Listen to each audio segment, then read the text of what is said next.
al final de la reunión yo le pido al fiscal hablar en privado con él, pero que llevo de testigos o testigas a mis abogadas, al equipo que me estaba acompañando, que eran 3 personas.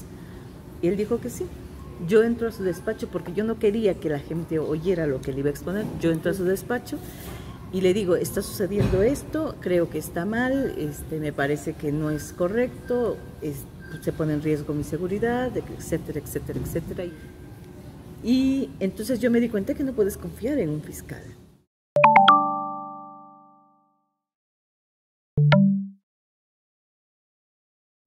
Si yo pudiera ponerle una calificación del 1 al 10 o del 0 al 10 de las investigaciones, yo diría que la Fiscalía ha alcanzado 2 puntos, porque en el turno que tuvo de estos 3 años casi Rubén Vasconcelos al frente de la Fiscalía, pues no se hizo gran cosa.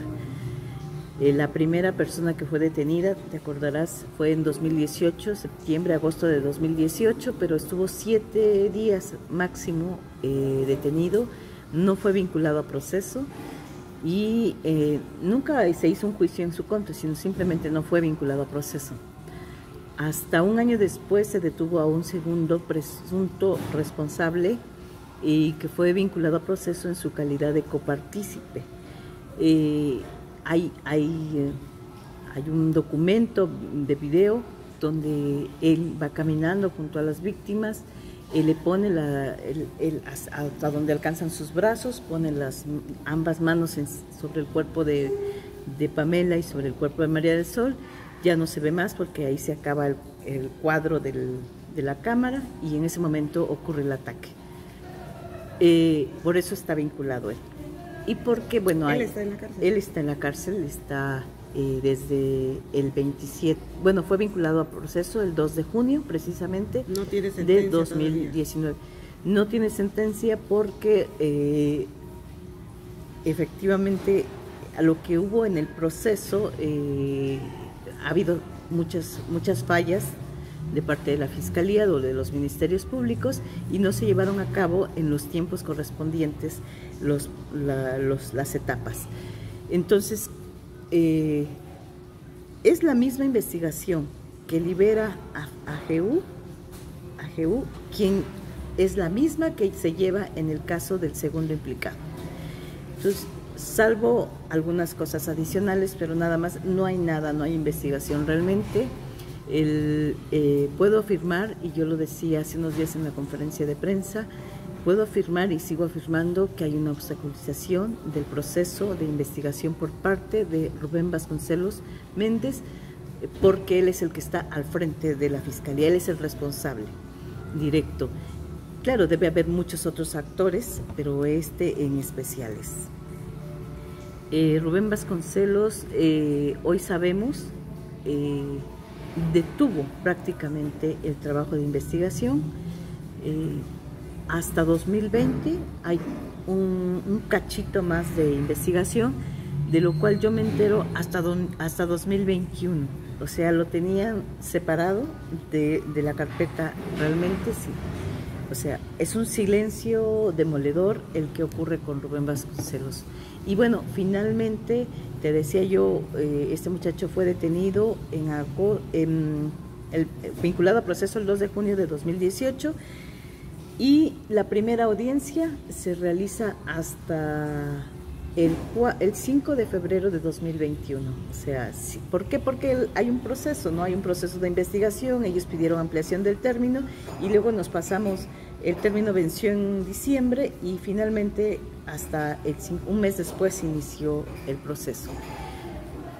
Cuando llegamos a la primera audiencia fue muy curioso porque resulta que la LMP no le había pasado, no le había corrido, dicen ellos, de qué estaban acusando el expediente o parte del expediente al defensor del implicado. Se suspende la audiencia, segunda audiencia, nuevamente solamente se las había pasado parcialmente y además ahí en la segunda audiencia es donde Juan Terán, papá de Pamela Terán, decide ser parte de las audiencias y por tanto teníamos que esperar a que Juan Terán se incorporara. se suspenden las audiencias por la pandemia y se suspenden el 30 de marzo y se reactivan hasta finales de septiembre.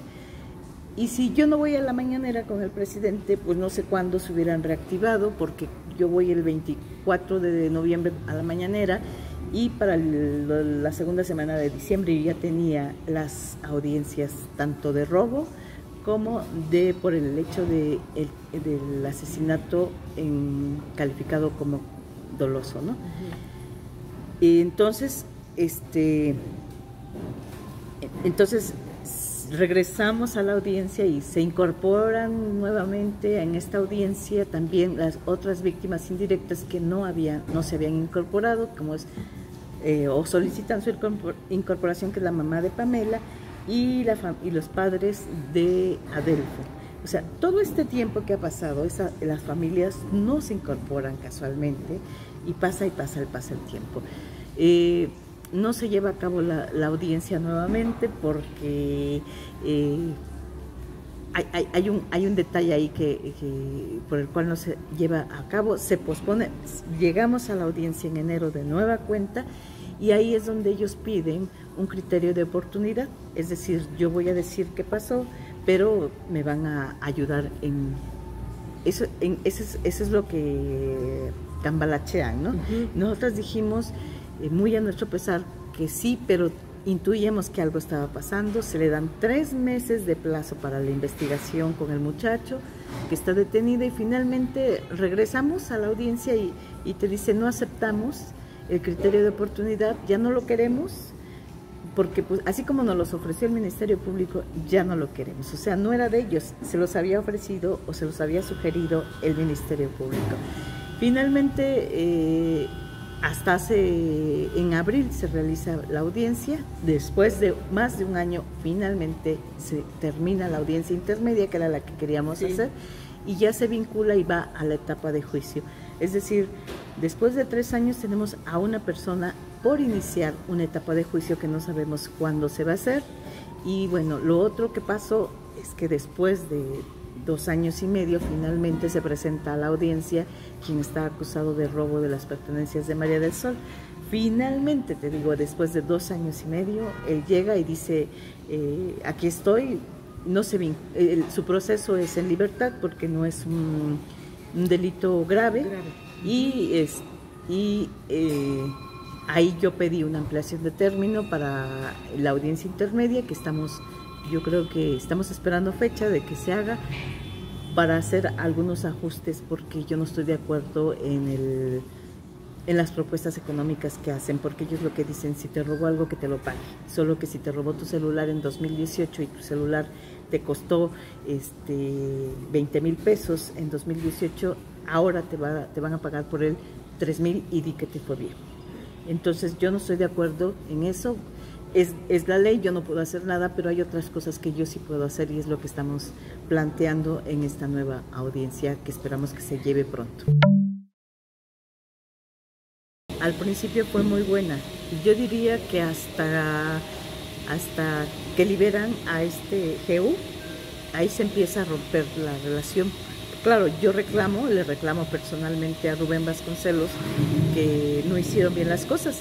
Tan es así que el tribunal me da parte de la razón o mucha de la razón en una resolución que emite para el 30 de mayo de 2019 el Tribunal Superior de Justicia, la Sala Quinta, y dice que esos crímenes debieran ser investigados como feminicidio, que no se investigaron con perspectiva de género, que no se vio el contexto político y que tiene que sancionar a quienes hicieron la investigación y que tiene que capacitarlos, entre otras muchas cosas que Pero nada de eso se ha hecho. No, por supuesto que no se hizo absolutamente nada, no se voltearon los procesos, no se reiniciaron, no se investigó como estaba planteando el tribunal. Vasconcelos siempre alegó que no lo hacía porque en ese momento, en el momento del crimen, del triple asesinato, no estaban vigentes en Oaxaca la ley de feminicidio tal como estamos solicitando, ni estaba vigente en Oaxaca. Acuérdate que fuimos a una elección sin íbamos con un protocolo, pero no con leyes para que sancionaran la violencia política en razón de género. Y eso en parte tiene razón. porque no estaban vigentes. Pero Oaxaca, una autoridad tiene posibilidades de echar mano de otras leyes. Estaba vigente a nivel federal y hay protocolos que México ha firmado y que está obligado a cumplir, protocolos internacionales como es el mismo CEDAW.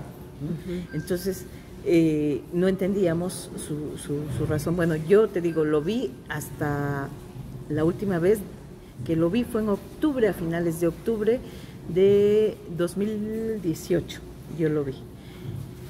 Después de octubre de 2018 yo no volví a hablar con él hasta el 4 de febrero de 2020. Yo volví a hablar con él, tuvimos confrontaciones vía medios, podríamos decirlo, porque yo decía algo y él me contestaba, incluso puso en riesgo mi seguridad en más de 2 ocasiones con sus declaraciones. Yo lo acusé, él estaba muy enojado porque yo lo acusé de ser el responsable de haber quitado los espectaculares, entre otras, bueno, los espectaculares es un hecho concreto, pero el avance de la investigación pues estuvo dormida desde 2019 cuando detienen a este muchacho hasta que reactivamos ahora en diciembre, porque todo el demás tiempo fue tiempo perdido, no hicieron más cosa. Después fue muy atropellada la relación con Vasconcelos. Yo te quiero contar que el 4 de febrero de 2020 yo llegué con Vasconcelos y todo el equipo, los equipos tanto de él como nuestro, estuvimos revisando qué iba a pasar en la audiencia que era el día siguiente. Al final de la reunión yo le pido al fiscal hablar en privado con él, pero que llevo de testigos o testigas a mis abogadas, al equipo que me estaba acompañando, que eran 3 personas. Y él dijo que sí. Yo entro a su despacho porque yo no quería que la gente oyera lo que le iba a exponer. Yo entro a su despacho y le digo, está sucediendo esto, creo que está mal, me parece que no es correcto, se pone en riesgo mi seguridad, etcétera, etcétera, etcétera. Y él me dice, no te preocupes, lo estamos viendo, todo eso está en nuestro radar. Palabras más, palabras menos. Esto fue martes, me parece, la reunión, miércoles fue la audiencia que no fue, y para el sábado yo estaba recibiendo una llamada de una persona a quien yo había ido a exponer con el señor fiscal para decirle que estaba mal lo que estaban haciendo desde la fiscalía, que era pasar información a quien no era una víctima indirecta y que por tanto no tenían por qué estarle pasando información, y que esa persona me informaba a mí de lo que hacían ellos.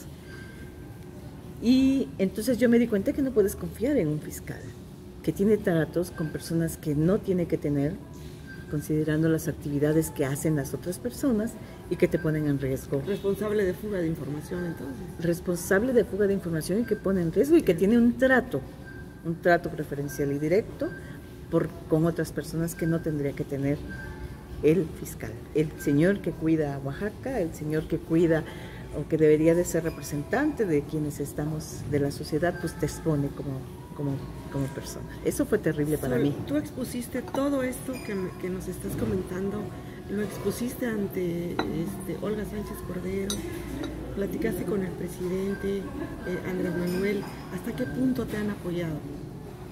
Bueno, esa es otra historia también muy trágica y yo no sé, no acabo de entender. Mis lógicas son mucho más simples, mis lógicas son mucho más sencillas. Yo soy una mujer ciertamente pragmática y no entiendo las formas de actuación de quienes están en el poder. Deben de ser terribles las componendas como para no tocar, como para no molestar a quien está dentro del poder.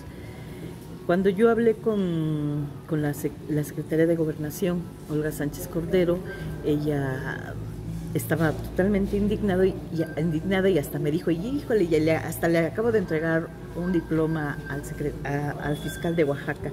Le dije, sí, lo vi, secretaria, y no sabe cuánto lamento que usted, que se utilice su institución para recibir un reconocimiento y que el señor se sienta avalado con eso, le dije. Ellas concluyen, la gente de la Secretaría de Gobernación y de la CONAVIM, concluyen que uno de los principales problemas que hay en el país, y no solo en Oaxaca, en el país, son las fiscalías. Las fiscalías del país no han hecho las investigaciones como corresponde, desde una perspectiva de género, Muchos crímenes están en la impunidad porque se favorece a los criminales y no a las víctimas. Y bueno, es el sentimiento de muchas mujeres en el país, de muchas madres víctimas de feminicidio o de asesinatos. A raíz del encuentro con el presidente, yo el 26 estábamos estableciendo ya una sala de trabajo con la gente de CONAVIM, encabezada por Fabiola Lanís y nuestros equipos. Se incorporó Comisión Nacional de Derechos Humanos también a nuestras conversaciones y nos dieron acompañamiento como observadores solamente en los procesos, en las audiencias, en las diferentes audiencias que ha habido tanto en el caso por homicidio como en el robo, y ellas han documentado efectivamente estas malas actuaciones de la Fiscalía. Nosotras le pedimos específicamente algunas cosas concretas a CONAVIM. Uno, que insistiera a través de la secretaria de Gobernación, es decir, directamente Olga Sánchez Cordero, secretaria de Gobernación, que se insistiera para que la Fiscalía General de la República atrajera el caso, considerando el estado que estaba en diciembre pasado el caso, ¿no? Al final, para abril, que fue nuestra última reunión de trabajo, en finales de abril, nos dijeron, nosotros no veíamos resultados y ya nos estábamos... Es que empiezan como a administrarte, ¿no? Así le llaman. Empiezan a hacer reunión 1, reunión 2 y te empiezan a administrar y si ya vamos a hacer y no se preocupe y lo vamos a buscar y usted tranquila. O sea, te están administrando finalmente, ¿no? En la última reunión que tuvimos, que fue, yo les dije muchas gracias, ya no quiero más porque me quitan mi tiempo, la verdad. Te socavan el corazón con este tipo de acciones de verdad. Entonces le dije, ¿por qué me enojé? Porque ahí nos leen, después de mucho que les habíamos estado pidiendo, ¿qué les responde Gertz Manero? Resulta que la carta no se le envió a la Secretaría de Gobernación, la envía la propia titular, la comisionada de CONAVIM, y no es que le reste categoría, ni mérito, ni nada, pero hay niveles en la burocracia, así se entiende. Y bueno, por supuesto, por tercera ocasión, la Fiscalía General de la República se niega a traer el caso, porque yo digo, no se dieron las cosas como tenían que haberse dado.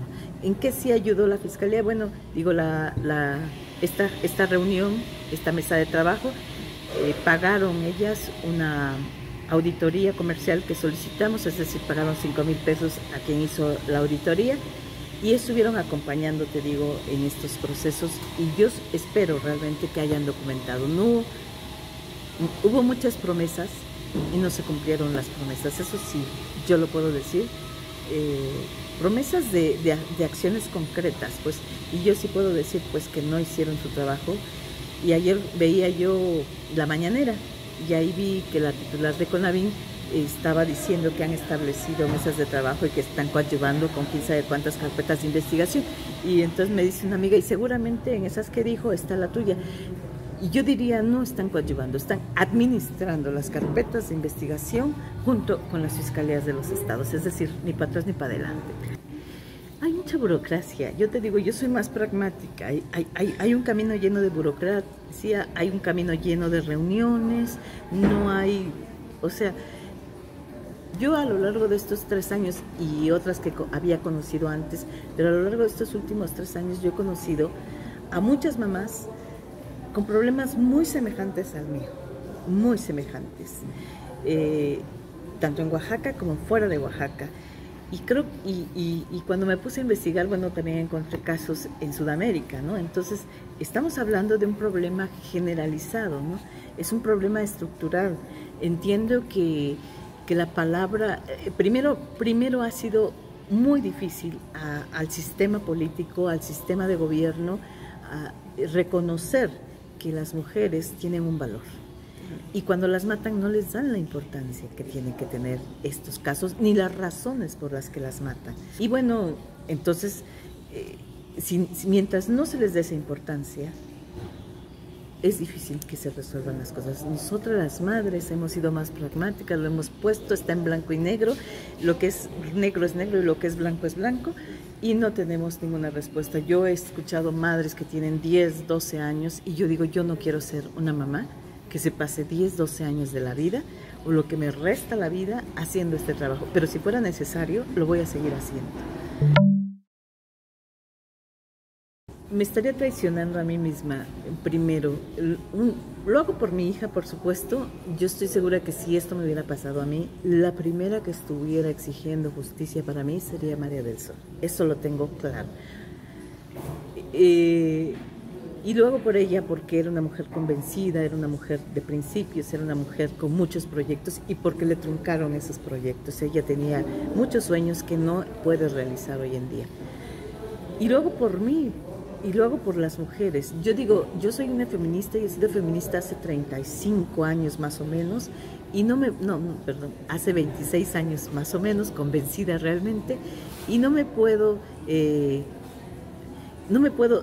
dar el lujo de permitir que esto se quede en el silencio o que sea, como tú dijiste, una estadística. ¿Por qué? Porque hay que detener esta violencia y la única forma de detener la violencia es terminando con la impunidad. Yo no dudo que sigan pasando crímenes a pesar de que sigas metiendo a la cárcel a la gente. No lo dudo ni tantito, pero no van a suceder crímenes con esta facilidad con la que hoy ocurre. Si los gobiernos hubieran hecho su tarea hace mucho tiempo, estuviéramos en otra circunstancia. Yo he platicado muchas veces con Arturo Peinberg, desde que tomó protesta como fiscal, casi de manera inmediata, y ¿te buscó? Él me buscó y dijo que este era uno de los casos prioritarios que él tenía que atender. Después se le complicaron mucho los casos en Oaxaca, vino el asesinato de Ivonne Carreño, luego la desaparición de esta muchacha en la Mixteca, etcétera. Y bueno, así la bola de nieve de la violencia en Oaxaca crece. Pero él le ha dado seguimiento. Estamos esperando que pase el proceso del proceso de juicio con la persona detenida, pero al mismo tiempo ya estamos trabajando en otras cosas importantes con él. Con él nos permitió ver lo que no nos había permitido ver Vasconcelos y darnos cuenta, por eso decía, de las pifias que cometió este flamante ahora secretario de Bienestar en el gobierno de Alejandro Murat, que yo ahí no entiendo, porque no es solamente el caso de Soledad Jerquín. Si alzas tantito el tapete, vas a ver que hay muchos otros casos metidos ahí, que nos estamos enterando de gente que reclama de Vasconcelos estas omisiones, estas protecciones a criminales, y sobre todo quien cierra las puertas son los mismos funcionarios. Eso me pasó con la visita que yo hice a Andrés Manuel López Obrador. Yo salí con mucha esperanza de que se podrían hacer las cosas. Yo no tengo ya más que unas gotas de esa esperanza. Es muy difícil para ellos. Me decepciona en tanto no soy el único caso. Es lo que yo quiero que se entienda. Lo que me está pasando a mí no es el único caso. Estamos hablando de una problemática generalizada en México, y así lo tiene que ver el señor presidente. El asesinato de mujeres, lo acaban de decir, creció de enero a marzo 7 y tantos %. Hoy lo sabemos, pero esto ha sido una tendencia generalizada desde hace mucho tiempo, ¿no? Porque no hay castigo. Entonces, mira, el hecho de que tú lleves a la cárcel a un presunto responsable no quiere decir que ahí termine la justicia. Y tendrían que ver cómo hacer para que los procesos sean realmente, como dice estos procedimientos ahora, que tendrían que ser rápidos, que tendrían que ser concretos. Ahora tú metes a la cárcel, el juez dice sí es responsable, y resulta que se puede amparar y tu proceso no termina, que es el caso de Zoila Bengochea, que tiene 9 años de estar luchando por la justicia para su hija, ¿no? Ella ahorita está en eso. Entonces dices, ¿Cuándo termina entonces la justicia? ¿De qué se trata este ejercicio de justicia? ¿De cansarnos? Y que creo que es lo que le ha pasado a la gran mayoría de las familias, ¿no? Muchas veces te amenazan, muchas veces necesitas mucho dinero porque para sostener un equipo de trabajo, se acaban lo que tengas como ahorro o no ahorro, comprometes tu vida, tu salud se deteriora. ¿Eso es lo que quieren? Yo digo que no merecemos esto las madres. Por decirlo así, entonces, ¿con Peimer caminan las cosas? Con Peimer están caminando, estamos dando algunos pasos y yo espero que funcione. De verdad Bien. Espero que funcione. Ahora, del lado de Francisco Montero, ¿qué ha pasado? ¿No? Ahí es otra investigación. Sí, hay un proceso de investigación que hizo la Contraloría y que está en manos del Tribunal de Justicia Administrativa.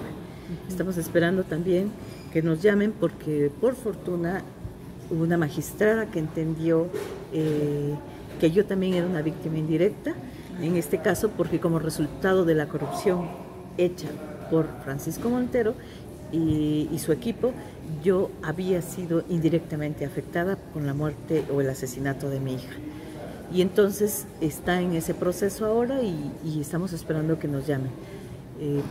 El otro Montero, el Montero que fue sancionado económicamente, Ageo Montero, cuando yo puse el procedimiento especial sancionador y se fue por la vía del Tribunal Estatal Electoral y terminaron después de muchas vueltas imponiéndole una multa de 90,000 pesos y fracción. Esta es la hora que no me queda claro, hasta donde sé, no ha pagado la multa completa y está por terminar su proceso como regidor. Entonces yo me pregunto cuál es el efecto real y se lo pregunto al Tribunal Estatal de Oaxaca, que es el responsable de aplicar o de sancionar y de ver que se aplique la sanción, ¿cuál es el efecto? ¿Para qué perdemos las familias tanto tiempo metiendo oficios, dándole seguimiento? Si es como, te dan, sus respuestas son pequeñas píldoras para que tú te duermas y que creas para que sueñes en que la justicia se ha cumplido. Entonces, yo creo, por eso insisto y digo, no hay justicia. En el caso de mi hija no ha habido justicia. En 2019 interpuse una denuncia porque yo ya intuía estas omisiones, estas obstrucciones del fiscal Vasconcelos y entonces yo interpuse en la Fiscalía Anticorrupción una denuncia. 2 años después le dimos seguimiento, pero 2 años después, hace poco tuve una reunión de trabajo con el fiscal Jorge Iruegas y con mucha vergüenza, yo digo, a mí me hubiera dado mucha vergüenza decirle a una víctima que no pudo hacer absolutamente nada porque nunca le dieron los expedientes. Por eso yo le contesté lo que le contesté al fiscal y le dije, ¿y por qué permaneció usted en el puesto? En fin, ese es el panorama. Yo cuando digo no hay justicia es porque no hay justicia. Por supuesto que sí, y se han hecho ya algunas, Consorcio Oaxaca, que es un organismo que me ha dado acompañamiento, junto con Bárbara García Chávez, que va por su cuenta también, se ha hecho ya un trabajo de incidencia y hemos tocado varias puertas, tanto de la ONU como de embajadas internacionales para que conozcan cómo está la situación. Y en la ONU pues estamos en proceso. Nosotros tenemos 2 vías. Uno es la Corte Interamericana y la otra es la ONU. Tenemos que escoger, porque una es más corta que la otra. Tenemos que escoger y determinar por cuál vamos, ¿no? Una es sancionadora, la otra no, pero es una manera de exponer. Ya lo expusimos también en algunos foros internacionales. Me ha tocado la oportunidad de que se expusiera en el caso vía satélite en Ginebra. Ya lo pusimos en un montón de partes, de verdad, pero me queda claro porque Canadá, que es quien le ha dado mucho seguimiento al caso, le ha enviado cartas tanto al gobernador y le envió cartas al fiscal. Quiero decirte que para vergüenza nuestra nunca les contestaron ni uno ni el otro. Entonces, ¿de qué te habla esto? De que no les importa.